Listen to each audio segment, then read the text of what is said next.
exams. So I figured since it's just 2 exams, Yeah. I can't be studying the whole time and I don't even have classes. I can just manage my time well, Mm-hmm. and the rest of the time I can do fashion and modeling and my mom, I'm glad to have like an open-minded mom. Yes. She's Yes. very Yeah. supportive, and like one time we were in a car ride with her and she was encouraging me to like maybe start a YouTube channel. Like she doesn't want me to go through the conventional finish uni, Yeah. get a 9 to 5, Yeah. which I don't have a problem with, but Oh, at trust me. least Trust me. Once you start, it looks really good. But once, have you ever done an 8 to 5 proper? I am currently No, not now. Have you ever done like before, like maybe internship and yeah, stuff? for like 3 months after second year of uni, And and how was it it? made me make the decision that I would never take on a 9 to Oh, 5. and then now you think it's gonna change? Not really. It's because I have certain plans and goals.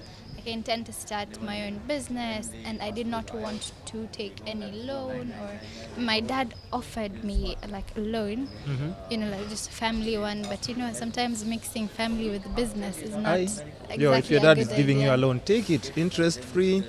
No, the Nobody's thing, going to repossess your ninis. Hey, come on.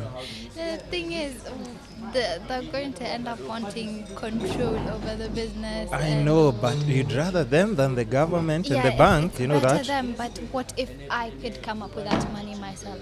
You know. Oh wow, we don't have a lot of women in Kenya who say that. Eh? I mean, So I figured right now I don't have any major responsibilities. I don't have a kid. I'm not paying rent. I'm still living with my parents. So if I do a 9 to 5, I can save 90% of what I'm earning for like a few months, and then quit that job and do whatever I'd planned to do in the first place. So sacrifice like a few months for me to be able to live how I actually want to live.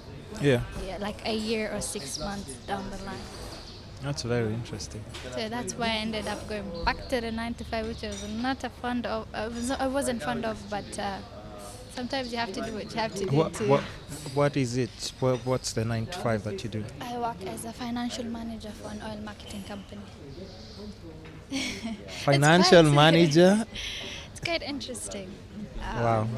The oil industry is it can be very hard and stressful, but once you learn The experience that comes with the Exactly. job, and Very if you important. apply it like anywhere else in Yeah. even your own business, can be. Yeah, true. Later on, the knowledge and the experience I get from this will be very helpful in starting my own.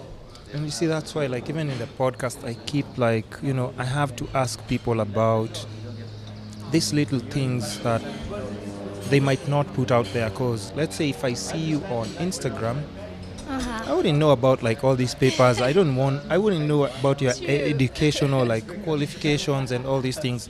Sure. And you can't also blame people at times, because if somebody just sees the picture, they'll be like, you can't. She's just a model. She's just a model. There's You nothing see? more to her. Yeah. Yeah. But you can't blame them, you see. And that's why I Yeah. think I give your mom like a lot of credit, because you're a very intelligent person. Like once you start like just speaking and everything, I know that the other models that I'm talking about. Like there's some models that they get in the industry and they really just are focused on that so much they don't they don't look at See it, the bigger picture. the bigger picture. Plus we're also in a third world country. True. You also have to understand like the systems are not in place same, to yeah. favor models, make it as lucrative as you might want. Very true. Yeah, so if you have something else on the side and just qualifications that will enable you Yeah. to even support like your own Your dreams. your dreams. True. I mean, it should be easier. Like if you can fund your own, you can't keep blaming the government,